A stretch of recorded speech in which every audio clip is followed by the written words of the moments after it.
കർമ്മത്തിൻ്റെ വലിപ്പവും ഓരോരോ ജന്മങ്ങൾ പലതും കഴിഞ്ഞെന്നതും കാലമിന്നു കലിയുഗമായതും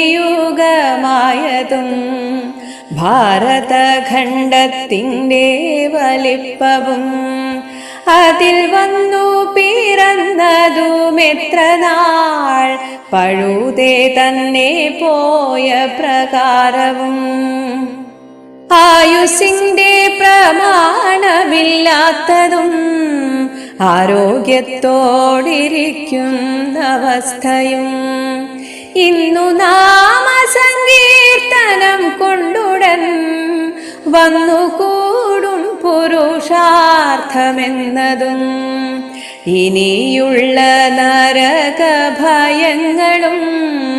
ഇന്നു വേണ്ടും നിരൂപണ